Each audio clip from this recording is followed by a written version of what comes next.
Ձեր օրոք, եթե որևէ երկրի, անգամ գերտերության ղեկավար հնչեցներ հայտարարություն, որը կարող է ձեր դուրը չգար, մեր անվտանգային համակարգի, Արցախի, Հայաստանի, դա ձեր համար ազդակ կլիներ, որ վերջ դուք այդտեղ օգնություն չունեք, ավարտվել այդ հարցը, թե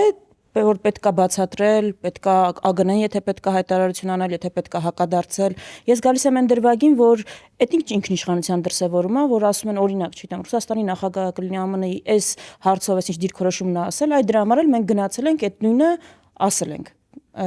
Եթե ձեր մոտ լիներ այս դրվագ, ո՞նց պիտի վարվի Հայաստանի ղեկավարը։ Ասենք գերտերության ղեկավարը անում է հայտարարություն, որը մեզ դուր չի գալիս։ Այս թեման առնվազն քննարկվում է մի 3 տարի։ Ավելի երկար 20 թվականից հետո այս թեման քննարկվում է 23 թվականից հետո թեժա քննարկվում Պրոբլեմը նրա մեջ է որ Նիկոլ Փաշինյանը իր սխալները փորձում է գցել Ռուսաստանի նախագահի գրպան եւ սա նոր թեմա չէր անընդհատ սա շարունակվում է եւ եթե ինքն էլ դա չի ասում ապա խորհրդարանի նախագահան այլ պաշտոնյաները անընդհատ այդ թեման քննարկում են մեկ պատճառով ներսում մեր ժողովրդի համոզել որ իրենք չեն մեղավորը պատերազմում պարտվելու իրենք չեն մեղավորը Ղարաբաղը ամբողջությամբ կորցնելու մեջ ամեղավոր Ռուսաստան մենք սա տեսնում ենք չէ ինչ կա չկա ինչ խնդիրներ են իրենք ունեն մեղավորները ուրիշ են հիմա մեղքը գցում է Ռուսաստանի վրա երևի մտածելով որ ռուսները դա չեն հետևում ռուսները դրա մասին չգիտեն, ես չգիտեմ ոնց։ Դու եթե ներքին սպառման համար թեմաներ ես քննարկում եւ այդ թեման ուղղակի կպնում է այլ երկրի հատկապես գերպետության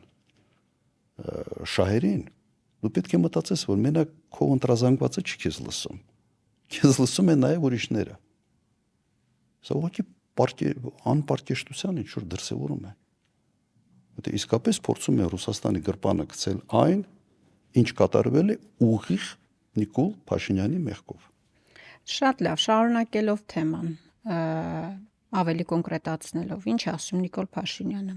Իդեպ հետաքրքիր է, որ միջև այս հանդիպումը իրենք տարածում էին, որ Արցախը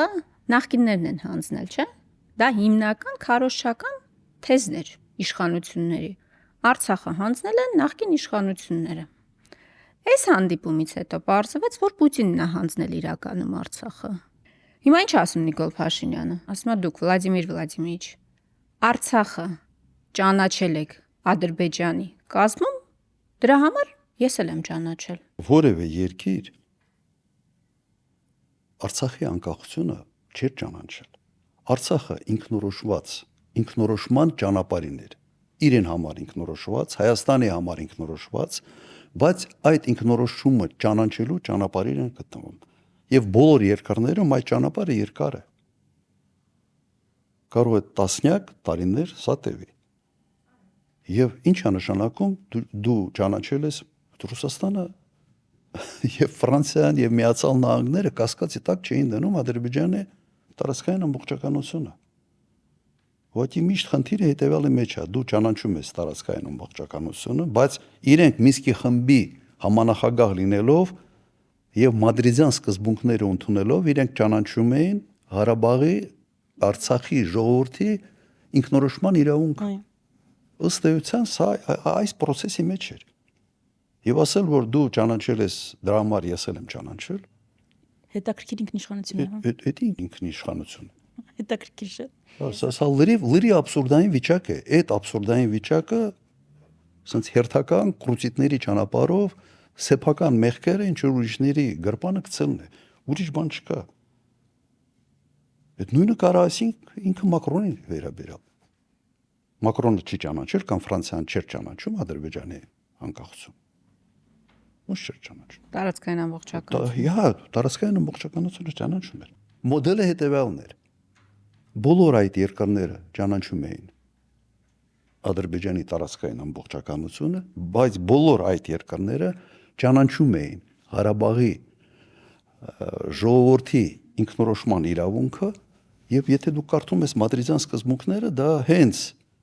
դրա արտահայտությունն է։ Երկու սկզբունք իրար զուգահեռ։ Եվ ենթադրվում էր, որ հանրաքվեով կլներ վերջնական ակորդ, այսպես ասենք, անկախության ճանաչման վերջնական ակորդը պետք է լինի։ Դե փաստերն է, որ Նիկոլ Փաշինյանը միակ ղեկավարն է աշխարհի, որ քառակուսի կիլոմետրերով ճանաչել է Ադրբեջանի տարածքային ամբողջականությունը։ Ոչ մեկը իմիջիալոց Քառակուսի քառակուսի կիլոմետրով չի ինչ ճանաչում։ Տենց բան չկա իրականում աշխարհում։ Ես ասեմ հարցը որն է։ Ինքը ինչ մեսիջ է տալիս հայ ժողովրդին։ Հայ ժողովրդի համար Արցախյան հարցում ունեցած դերակատարության առումով ամերիկացիները եւ ֆրանսիացիները նույնը չեն ինչ ռուսները։ Ինքը ինչա փորձում դրանով, ինչ ուղերձա փորձում հասարակության ուղղել։ Ինքը ասում է, ռուսները մեզ գցեցին, ծախեցին, մեզնից ձեռք քաշեցին։ Մենակ մնացինք, Ես մենակ մնացի, ես մենակով փոքր Հայաստանի Հանրապետություն ինչ պետք է աներ, ու ստիպված այդ իրավիճակում ճանաչել եմ Ադրբեջանի տարածքային ամբողջականությունը, հիմա էլ փորձում եմ Ադրբեջանի ու Թուրքիայի հետ ուղիղ հարաբերություններով կարգավորել իրավիճակը։ Ինքը այդ մեսիջն է տալիս հասարակությանը։ Ինքը շատ լավ հասկանում է ինչ է արել։ Ագնեսա, ինձ չի հետաքրքրում ինքը ինչ մեսիջ է տալիս։ Որովհետեւ այդ մեսիջը, որ ինքը տալիս է, ուղղակի абսուրդի ժանրից է։ Ռուսաստանի միջնորդությամբ պատերազմը կանգնեցվել է։ Ռուսաստանը առանց ՄԱԿ-ի որոշման, առանց անվտանգության խորհրդի ՄԱԿ-ի ինչ որ ռեզոլյուցիայի Իլհամ Ալիևին համոզել է եւ զորք է տեղադրել, խաղապահ զորք է տեղադրել Ղարաբաղում։ Կարգավիճակը թողնելով ապագային։ Կարգավիճակ այո թողնելով ապագային։ Դրանից ավել, էլ դու ինչ մենակ ես։ Դու պատերազմում պարտվում ես, խնդիրների մեջ խրված։ Քեզ մեկ անգամ հոկտեմբերի 18-ին թե 19-ին առաջարկել են խաղաղություն, դու ինքդ մերժել ես, ասել ես կռվելու ենք։ Դրանից հետո հայտարարակ պարտվելու այսպես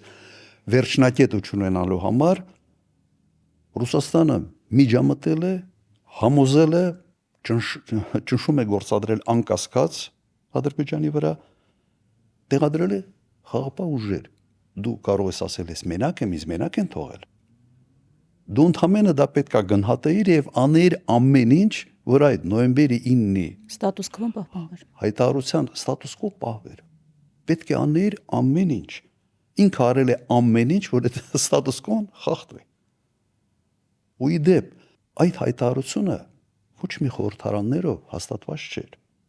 Կրկնեմ, ՄԱԿ-ի ռեզոլյուցիայով ամրագրված չէր։ Ամբողջությամբ այդ հայտարարությունը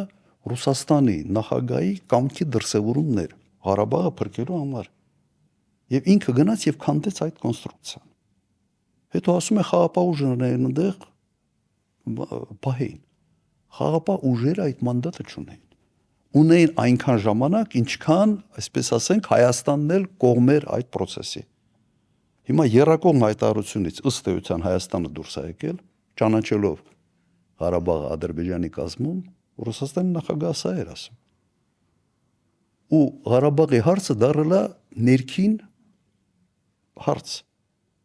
Անցած անգամ մենք խոսացել ենք։ Եվ ավտոմատ Ղարաբաղի զինված ուժերը դարձել են